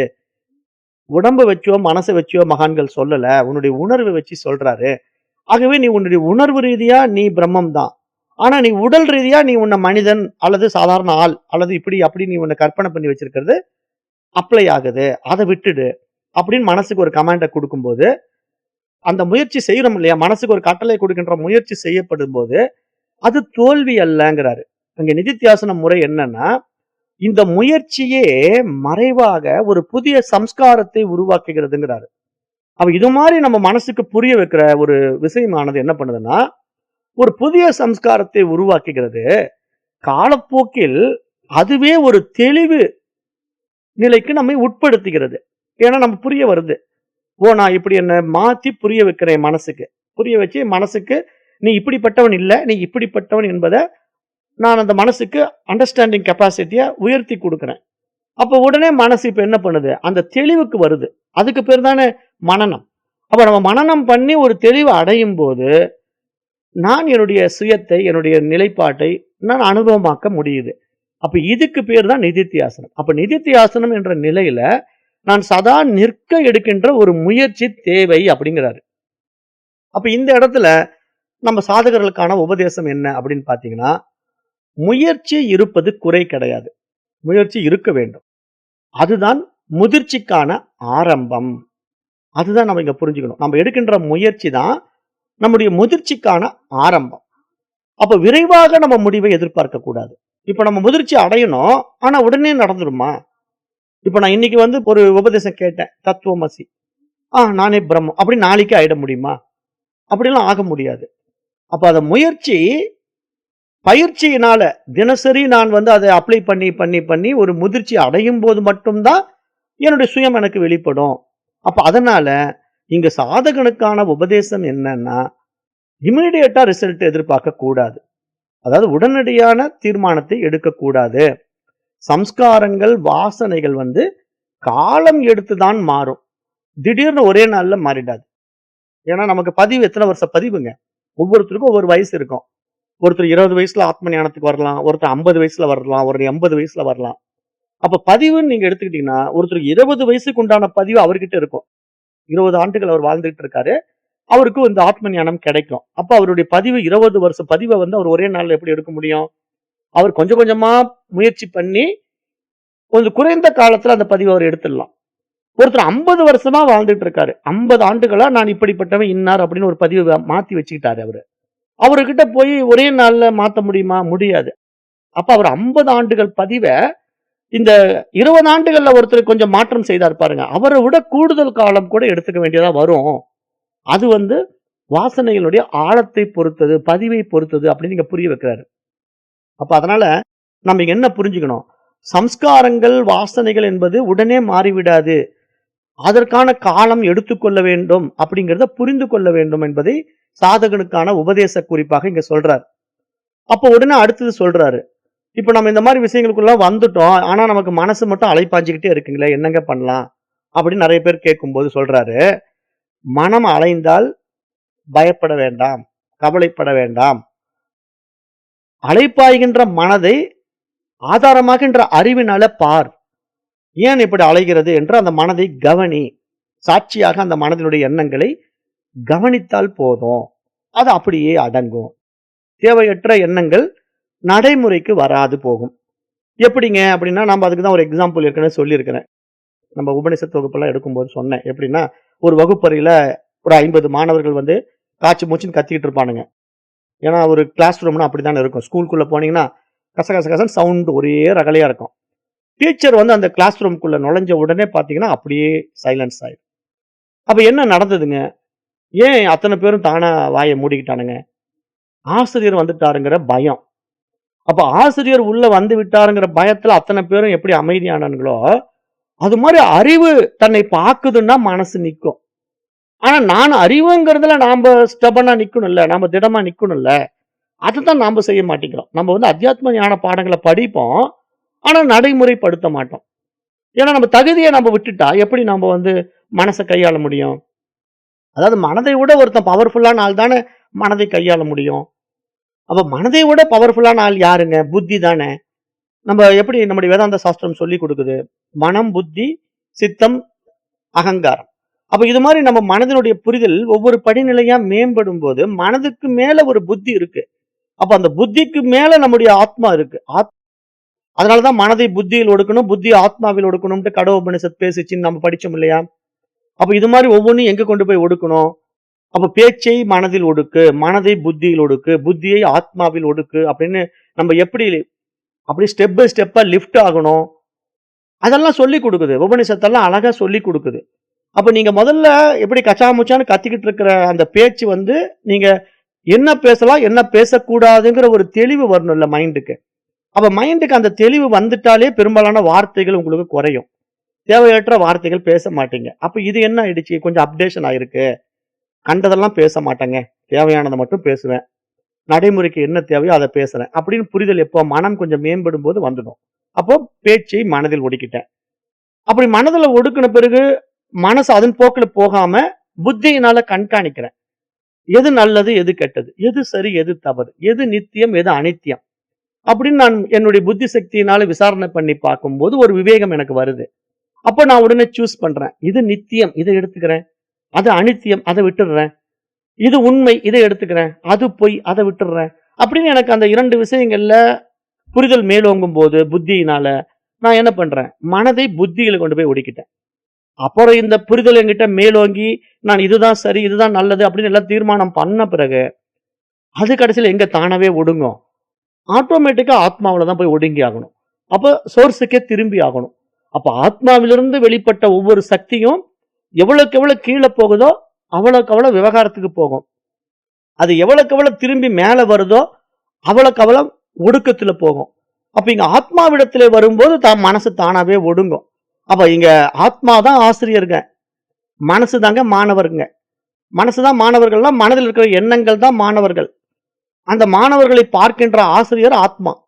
அப்ப ஆத்மா வந்து நான் தான் தெரிஞ்சுக்கிட்டு நீங்க எண்ணங்களை பார்த்தீங்கன்னா அடுத்த வினாடி எல்லா எண்ணங்களும் சைலன்ஸ் ஆயிடும்.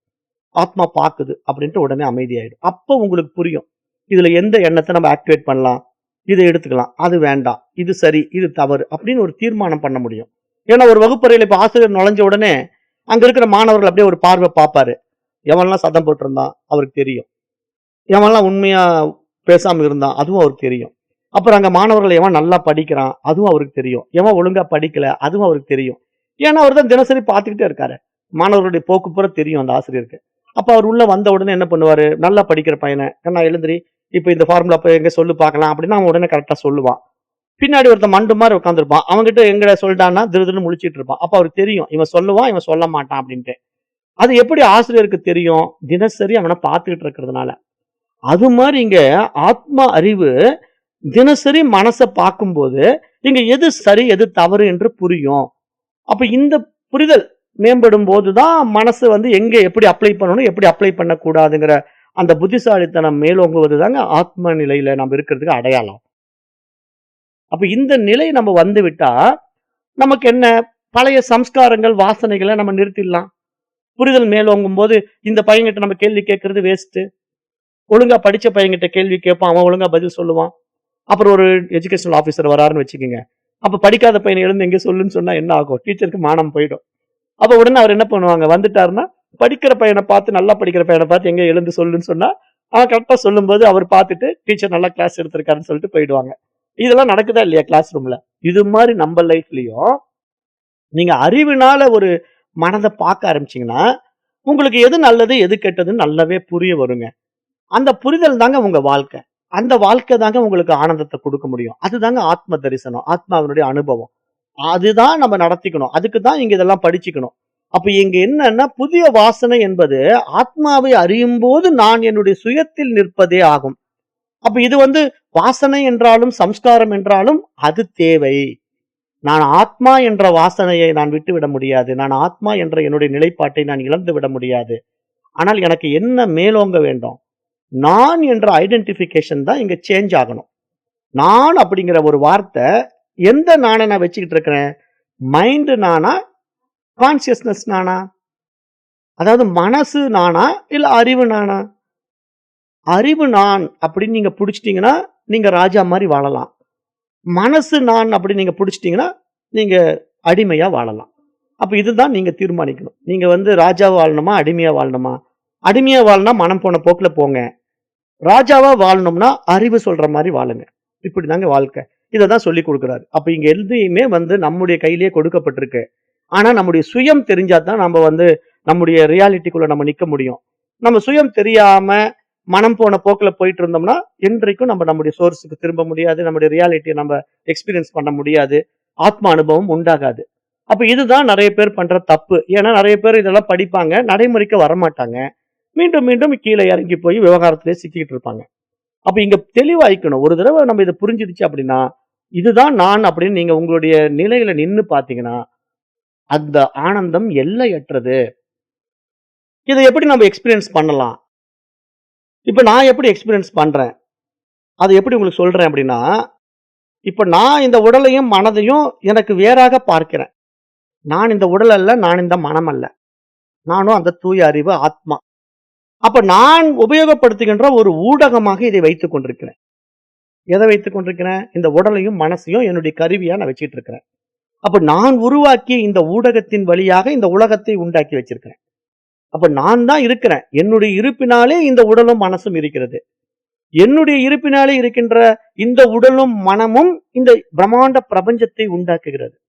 அப்ப இந்த பிரம்மாண்ட பிரபஞ்சமும் எதன் வாயிலாக அறியப்படுகிறது? இதே உடலின், மனதின் மூலமாகத்தான் அறியப்படுகிறது. இதுதான் நம்ம இங்க புரிஞ்சுக்க வேண்டிய விஷயம். அப்ப இந்த உடலும், மனசு இல்லன்னா இந்த உலகம் இருக்காது. அப்ப இந்த உலகம் உருவாகணும்னா, அதுக்கு இந்த உடலும், மனசும் வேணும். அப்ப இங்க இவ்வளவு பெரிய பிரம்மாண்ட உலகம் இந்த உடம்பு மனசுக்குள்ள தான் இருக்குங்க. ஆனா நாம என்ன நினைச்சுக்கிட்டோம்? இந்த உலகத்துக்குள்ள இந்த உடம்பு மனசு இருக்குன்னு நம்ம நினைச்சுக்கிட்டு இருக்கிறோம். இதுதான் நம்ம பண்ற மிகப்பெரிய தப்பு. ஏன்னா நாம வந்து ஏதோ பிரம்மாண்ட பிரபஞ்சம் வெளியே ஒண்ணு படைக்கப்பட்டிருப்பதாகவும், அந்த படைப்புக்குள்ள இந்த ராமசாமியோ, குப்புசாமியோ, கமலாவோ, விமலாவோ பொறந்திருக்கிற மாரியும் கற்பனை வச்சுக்கிட்டு, நான் ஒரு அல்பன் அப்படிங்கிற இந்த உடம்புக்குள்ள சிக்கிக்கிட்டு இருக்கிற ஒரு அஞ்ஞானம் இருக்கிற வரைக்கும், நம்முடைய சுயம் நம்ம இடத்துல வெளிப்படாது. நாம எப்போ இந்த உடம்பையும், மனசையும் கடந்து நம்முடைய தூய உணர்வுல நின்னுகிட்டு, இந்த உலகத்த பார்க்கிற ஒரு ஊடகமா இந்த உடலையும், மனசையும் வச்சுக்கிட்டு இருக்கிறோமோ, அப்ப நமக்கு எல்லாம் தெரியும். அப்ப நாம என்ன பண்ணலாம்? அந்த தூய அறிவு நிலையில என்னால் உருவாக்கப்பட்ட ஊடகம் இது. அப்ப இந்த ஊடகத்த நம்ம உபயோகமா பயன்படுத்தணும் அப்படின்னு புரிஞ்சுட்டா, அப்போ இதனுடைய பர்ப்பஸ் வந்து எதற்காக வந்ததோ, அது அழகா நிறைவேறும். அப்போ இந்த இந்த உபயோகத்தை வச்சு நாம இந்த உலகத்துக்கு என்ன பண்ணணுமோ, அத அழகா பண்ணலாம். அப்ப இதுக்கு தான் இங்க பேக்ரவுண்ட்ல இருந்து நம்ம பார்க்கணும். நான் தான் இந்த உடல், நான் தான் இந்த மனசு அப்படின்னு நீங்க பிடிச்சிட்டீங்கன்னா, நீங்க தேற முடியாது. அப்படிங்கிறத இந்த இடத்துல அழகா புரிய வைக்கிறார். அது ஏற்கனவே சொன்ன ஒரு ஸ்லோகத்த உதாரணமா காட்டுறார். அது அடுத்த ஸ்லோகத்துல சொல்றார். அது என்னன்னா, யதா தீபோ நிவாதஸ்த இத்யாபிர் அநேகதா பகவான் இமம் ஏவார்த்தம் அர்ஜுனாய நியரூபயத். அழகா பகவத்கீதை எடுத்து இங்க புரிய வைக்கிறாருங்க.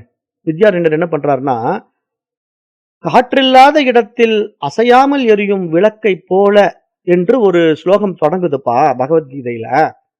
அதை பகவான் ஸ்ரீகிருஷ்ணன் அர்ஜுனனுக்கு பல உதாரணங்களின் மூலமாக உபதேசம் பண்ணார். அந்த தத்துவத்தை நான் இங்கு உங்களுக்கு சொல்கிறேன் அப்படின்ட்டு இங்க அழகா வித்யாரண்யர் என்ன பண்றாருன்னா, பகவத்கீதையினுடைய ஒரு ஸ்லோகத்தை எடுத்துக்கிறாருங்க. அதுதான் இங்க 58வது ஸ்லோகம். இந்த ஸ்லோகத்தினுடைய விளக்கம் என்ன அப்படின்னு கேட்டீங்கன்னா, வித்யாரண்யருடைய இந்த ஸ்லோகத்தினுடைய விளக்கம் என்னன்னு கேட்டீங்கன்னா, ஏற்கனவே ஒரு ஸ்லோகத்துல சொன்னார்ல, காற்றில்லாத இடத்தில் அசையாமல் எரிகின்ற தீபம் போல அப்படின்னு ஒரு ஓமானம் சொன்னாரா? நான் அதை சொன்னேன்ல உங்களுக்கு. காற்று இல்லாம எப்படிங்க தீபம் எரியும்? அந்த இடத்துல காற்று இருக்கும். ஆனா அந்த காற்று அசையாது, அவ்வளவுதான். ஆனா காற்றே இல்லை என்று நம்ம புரிந்து கொள்ளக்கூடாது. காற்றில்லாத இடத்தில் அப்படிங்கிற வார்த்தைய நம்ம காற்றே இல்லை என்பதாக தவறாக புரிந்து கொள்ளக்கூடாது. காற்று வேகமாக வீசாத, காற்று கடினமாக மாறாத தன்மையில அந்த தீபமானது அசையாமல் தெளிவாக எரிந்து கொண்டிருக்கும். அப்ப இது மாதிரி நீங்க எண்ணங்களே இல்லாத மனசு இருக்கு இல்லையா, அந்த இடத்துல அறிவு பிரகாசிக்கும். அப்ப இங்க எண்ணங்கள் என்ன பண்ணும்னா, மாத்தி மாத்தி உள்ள விருத்திகளை உண்டு பண்ணி நான் அந்த தூய அறிவு ஆத்மா என்பதை வெளிப்படுத்த முடியாமல் தடுக்கும். அப்ப நீங்க அந்த ஆத்ம நிலையில நின்னுகிட்டு எண்ணங்களை கவனிச்சீங்கன்னா, அந்த எண்ணங்கள் எல்லாம் தானா ஒடுங்கும். அப்போ உங்களுடைய மனசு ஒடுங்கும். அப்ப மனசு ஒடுங்கும் போது அறிவு பிரகாசிக்கும். அதுதான் ஆத்ம நிலை அப்படிங்கறது அழகா பகவத்கீதையில பகவான் ஸ்ரீகிருஷ்ணன் 6வது அத்தியாயத்துல 19வது ஸ்லோகத்துல சொல்றார். யதா தீபோ நிவாதஸ்தோ நேங்கதே சோபமாஸ்ருதா யோகினோ யத சித்தஸ்ய யுஞ்சதோ யோகமாத்மனஹா. இது பகவத்கீதையினுடைய 6வது அத்தியாயம் 19வது ஸ்லோகம். இங்க கீதையில் என்ன சொல்றார் பகவான் ஸ்ரீகிருஷ்ணர் அப்படின்னா, இதே பாயிண்ட் எடுத்து இங்க வித்யாரண்யர் பேசுறாரு பாருங்க. யதா தீபோ நிவாதஸ்தோ, பகவத்கீதையினுடைய முதல் லைன். அதையே இங்க பாருங்க வித்யாரண்யர் சொல்றாரு, யதா தீபோ நிவாதஸ்த. ஆனா 2வது வரி மாத்துறாரு, இத்யாபிர் அநேகதா அப்படிங்கிறாரு வித்யாரண்யர். இங்க நேங்கத்தே சோபமா ஸ்மிருதா அப்படிங்கிறாரு பகவான் ஸ்ரீகிருஷ்ணன். அப்ப இங்க என்ன புரிஞ்சுக்கணும்னா, மகான்கள் எல்லாம் ஒவ்வொரு டைம்ல ஒவ்வொரு மாதிரி வருவாங்க. பகவான் ஸ்ரீகிருஷ்ணனே தான் வித்யாரண்யர். அப்ப என்னன்னா, ஒரே அறிவு தான் பல ஊடகங்கள்ல பிரகாசிக்கும். அறிவு வருவதும் இல்லை போவதும் இல்லை. ஆனா அது பிரகாசிக்கின்ற ஊடகம் மாறி மாறி வரலாம். அதுக்கு நான் என்ன உதாரணம் சொன்னேன், ஒரே சூரியன் தான். அது பிரதிபிம்பிக்கின்ற அந்த பிரதிபிம்பமானது குளத்துக்கு தகுந்த மாதிரி இருக்கும், ஆத்து தண்ணிக்கு ஒரு மாதிரி இருக்கும், குட்டையில ஒரு மாதிரி இருக்கும். அது மாதிரி இங்க ஊடகம் மாறலாம், ஆனா சூரியன் மாறாது. அது மாதிரி ஆத்மா மாறாது, உபாதிகள் மாறலாம். அப்ப ஸ்ரீகிருஷ்ணனே இங்க மீண்டும் வித்யாரண்யர் வடிவத்துல இன்னொரு ஸ்லோகத்துல கொடுக்கிறார் பாருங்க. அப்ப இந்த இடத்துல என்ன சொல்றாரு ஸ்ரீகிருஷ்ணன் அப்படின்னா, காற்று இல்லாத இடத்திலே விளக்கு எப்படி அசையாமல் இருக்கிறதோ அது போல யோகியின் ஒழுக்கமான மனம் பரமாத்மாவின் தியானத்தில் நிலையாக நிற்கிறது அப்படின்னு அந்த ஆத்மாவை பத்தி தான் பேசுறாரு. இங்க பகவான் ஸ்ரீகிருஷ்ணர் பரமாத்மா அப்படிங்கிற ஒரு வார்த்தையை சொல்றாரு பாருங்க. அப்ப பகவான் ஸ்ரீகிருஷ்ணன் யாரு? அவரு குரு, அர்ஜுனனுக்கு குரு, அவ்வளவுதான். அப்ப பகவான் ஸ்ரீகிருஷ்ணன் அர்ஜுனன் கிட்ட சொல்லும் போது என்ன சொல்றாருன்னா, அர்ஜுனா, காற்று இல்லாத இடத்துல எப்படி அந்த தீபமானது அசையாமல் ஆடாமல் அப்படியே நின்று கொண்டு ஒரு பிரகாசத்தை வெளிப்படுத்துதோ, அது மாதிரி உன்னுடைய மனசுல எண்ணங்கள் அலைப்பாயாம இருந்தா போதும்பா, அந்த மனசே அறிவா பிரகாசிக்குங்கிறாரு. எப்படி பாருங்களேன் பாயிண்ட். ரொம்ப சிம்பிள் லாஜிக். ஒரே தீபம் தான், ஆனா அது அருமையா வெளிச்சத்தை கொடுக்கணும்னா அது அசையக்கூடாது. அசையாம இருந்தா நல்ல பவர்ஃபுல் பிரைட் வெளிச்சம் கிடைக்கும். ஆனா அது காத்துல ஆடிக்கிட்டே இருந்தா எப்படி வெளிச்சத்தை கொடுக்கும்? அசைவுல என்ன ஆகும்? நிழல் உருவாகும். அப்ப அது அசையும் போது நமக்கு தீபம் இருந்தும் பிரயோஜனம் இல்லை, வெளிச்சம் இருந்தும் பிரயோஜனம் இல்லை, அந்த வெளிச்சத்தினால் பயன் இல்லை. அது மாதிரி இங்க மனசு இருந்தும் பிரயோஜனம் இல்லை. அப்ப இதே மனசு தான் நமக்கு அறிவாக பிரகாசிக்க போகுது. இங்க மைண்ட் தான், கான்சியஸ்னஸ் தான் அப்டேட் ஆக போகுது. அந்த அப்டேஷன் பண்றதுக்கு தான் நம்ம இத்தனை டெக்னிக் வச்சுக்கிட்டு இருக்கோம். அதை தான் இங்க ஸ்ரீகிருஷ்ணன் அப்பயே சொல்றாரு கீதையில.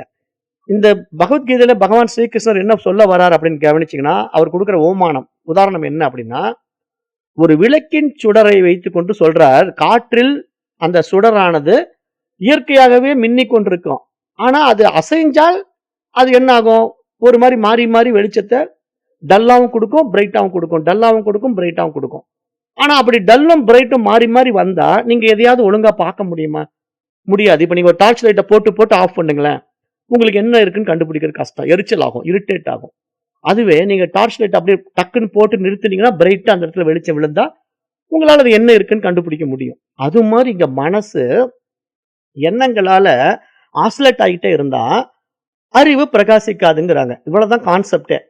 அப்ப நீங்க எண்ணங்களால ஆசிலேட் ஆகாம மைண்ட வைக்கணும்னா என்ன பண்ணணும்? தீபத்த ஓமானமா எடுத்துக்கணும். அசையாத தீபம் போல, அசையாத மனதை நீ உண்டாக்கி கொண்டால் போதும், அறிவு பிரகாசிக்கும். அவ்வளவுதாங்க பாயிண்ட். அப்ப இங்க ஒரு யோகியின் மனம் ஆத்மாவோடு இணைந்திருக்கும் போது, அது ஆசைகளின் காற்றிலிருந்து விடுபட்டு பாதுகாக்கப்படுகிறது. அத்தகைய யோகி தன் ஆத்ம சக்தியால் மனதை சீராக கட்டுப்படுத்தி வைத்திருக்கிறார் அப்படின்னு தான் இங்க பகவத்கீதையில பகவான் ஸ்ரீகிருஷ்ணர் உபதேசம் பண்றார். அதே உபதேசத்தை இங்க வித்யாரண்யர் எடுத்து போட்டுக்கிறார். போட்டுக்கிட்டு இங்க என்ன சொல்றார் பஞ்சதசியில, இந்த சமாதி நிதித்தியாசனம் அப்படிங்கிற போதனைகள் வேதாந்த சாஸ்திரத்துல ஒரு தனிப்பட்ட கருத்து கிடையாதப்பா. இது கீதையில பகவான் அருளிய அதே உபதேசத்தை உறுதிப்படுத்துகிறது. ஆகவே யதா தீபோ நிவாதஸ்தா அப்படிங்கிற அந்த வார்த்தையை எடுத்துக்கோ. மனம் அடங்கிய பின்பு ஆத்மா தானாகவே வெளிப்படும். இதான் விஷயமே. மனசு அடங்கிட்டா அங்க ஆத்மா வெளிப்படும். மாணவர்கள் அமைதி ஆயிட்டாங்கன்னா அங்க ஆசிரியர் இருக்கிறார். பாயிண்ட் புரியுதா உங்களுக்கு? கிளாஸ் ரூம்ல சத்தமே இல்லைங்க. எச்எம் பார்த்துட்டு இருக்காரு. என்ன அந்த கிளாஸ் ரூம்ல சத்தமே இல்ல? அங்க ஆசிரியர் இருக்கிறார். அந்த கிளாஸ் ரூம்ல ஏன் சத்தம் போட்டுக்கிட்டு இருக்காங்க? அங்க ஆசிரியர் இல்லை. அப்ப இது எச்எம்க்கு தெரியும். ஹெட் மாஸ்டர் தன்னுடைய ரூம்ல உட்காந்துக்கிட்டு பார்த்துக்கிட்டே இருப்பாரு. ஒரு கிளாஸ் ரூம்ல பயங்கர சத்தமா இருக்கும், இறைச்சலா இருக்கும். ஒரு கிளாஸ் ரூம் சைலண்டா இருக்கும். அப்ப எச்எம்க்கு புரிஞ்சிடும். பாருங்க, அந்த கிளாஸ் ரூம்ல டீச்சர் இருக்கிறதுனால சைலண்டா இருக்கு. இந்த கிளாஸ் ரூம்ல பாத்தீங்களா டீச்சர் இல்ல. யாருங்க அந்த பீரியட் எடுக்க வேண்டிய டீச்சர்? அவர் உடனே போக சொல்லுங்க அப்படின்னு உடனே எச்எம் கமாண்ட் பண்ணுவாரு. அப்ப எச்எம் உட்கார்ந்த இடத்துல கண்டுபிடிப்பாரு டீச்சர் கிளாஸ் ரூம்ல இருக்காரா இல்லையா அப்படிங்கறத. அது மாதிரி இங்க நம்ம புரிஞ்சுக்கணும். ஒவ்வொருத்தருடைய மனசும் எண்ணங்களால் எழுச்சி பெற்று விவகாரத்துக்குள்ள மூழ்கி இருந்தா அங்க அறிவு இல்லைன்னு அர்த்தம்.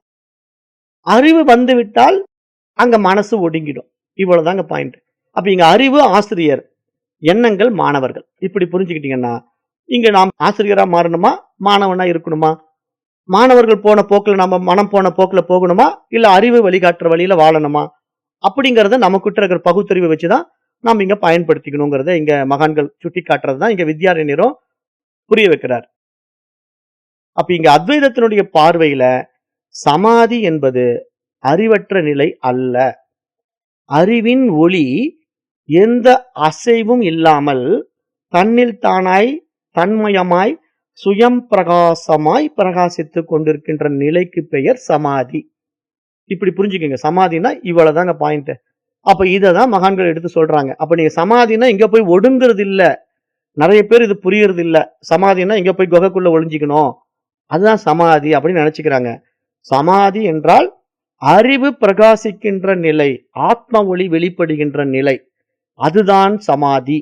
அப்ப இங்க நாம் பயிலுவது என்னன்னா, பகவான் கீதையில சொல்லப்பட்ட அந்த நிலைய நம்ம நடைமுறைப்படுத்திக் கொள்ள வேண்டும். அததான் வித்யாரண்யர் ரெக்கமெண்ட் பண்றாரு. வித்யாரண்யர் பகவான் ஸ்ரீகிருஷ்ணனுடைய கீதையை எடுத்து இங்க ரெக்கமெண்ட் பண்றாரு. அதை நம்ம இங்க புரிஞ்சுக்கிட்டோம்னா, மனசு அமைதியாக நிலைத்திருக்க வேண்டும் என்று நான் போராட வேண்டியது இல்ல. கீதையில் பகவான் சொன்னது போல அசைவுகள் தணிந்தால் தெளிவு தானாக வெளிப்படும்.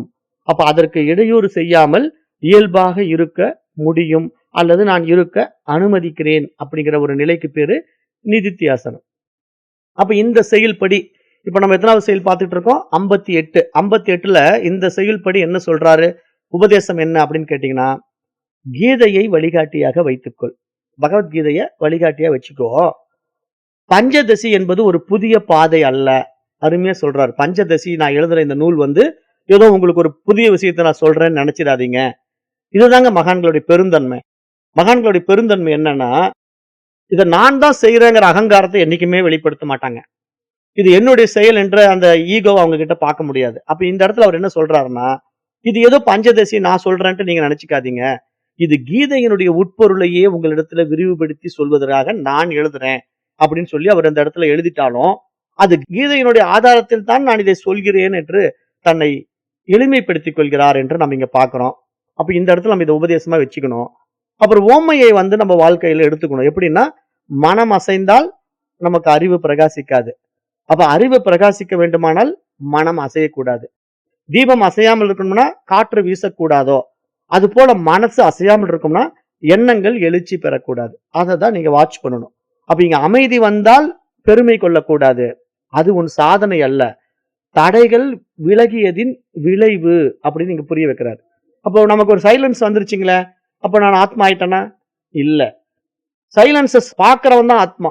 அப்ப அந்த சைலன்ஸ பார்த்துட்டு இருக்கிறவன் யாரோ அவன் தான் ஆத்மா. சைலன்ஸே நீங்க ஆத்மான்னு எடுத்துக்க கூடாது. ஏன்னா அமைதி வந்துருச்சு அதுதான் ஆத்மா அப்படின்னு முடிவு எடுக்காம, அந்த அமைதியும் வரும் போகும். ஆனா ஆத்மா வருவதும் இல்லை போவதும் இல்லை. அப்படி புரிஞ்சுக்கணும். அப்ப அசைவு வந்தால் அங்கேயும் நீங்க ஏமாற வேண்டியதில்லை. இங்க என்ன புரியணும், சம்ஸ்காரங்கள் அழிவதற்கு சில தாமதம் ஏற்படும். அது அவரவருடைய வாசனைகளை பொறுத்ததுங்கிறதை எடுத்துக்கிட்டு நாம நம்முடைய அனுபவத்துல இதை நடைமுறைக்கு கொண்டு வரணும். நம்முடைய வயது, நம்முடைய வாழ்க்கை முறை இதையெல்லாம் நம்ம விசாரணை பண்ணி பார்த்து, நான் இத்தனை வருஷமா இப்படி வீணா வாழ்ந்துட்டேன், இனிமேலாவது நம்ம இந்த விஷயத்துல கொஞ்சம் மாற்றத்தை உட்படுத்தணும். தேவையில்லாத விசேஷ சுகங்களை போய் மாட்டக்கூடாது. மனதில் எழுகின்ற எண்ணங்களை எல்லாம் அப்ளை பண்ணக்கூடாது. அதனுடைய விவரத்தை விசாரணை பண்ணி பார்த்து நடைமுறைப்படுத்திக்கலாம் அப்படின்ட்டு நீங்க எண்ணங்களை சாட்சியா பார்த்தீங்கன்னா போதும், பெரும்பாலான எண்ணங்கள் மறைந்துவிடும், அமைதியாகிவிடும். அப்ப உங்களுக்கு எது தேவையோ அது மட்டும் அனுபவத்துக்கு வரும். அதனாலதான் நமக்கு ஞானிகளுடைய வாழ்க்கை என்னன்னா, அத்தியாவசிய தேவைகள் மட்டும் அவங்க வாழ்க்கையில ஆக்டிவேட் ஆகும். உண்ண உணவு, உடுக்க உடை, இருக்க இடம்ங்கிற நியதிக்குள்ள அவங்க வாழ்வாங்க. வேற விவகாரத்துக்குள்ள போய் சிக்கவே மாட்டாங்க. இதுதான் ஞானிகளுடைய வாழ்க்கை. அப்படித்தான் நாமளும் வாழணும். இப்ப இந்த 58வது ஸ்லோகத்தோட நான் இந்த வகுப்பை நிறைவு செய்கிறேன். நாளைய வகுப்புல 59வது ஸ்லோகத்தை தொடங்கலாம். நன்றி. ஓம் தத்சத்.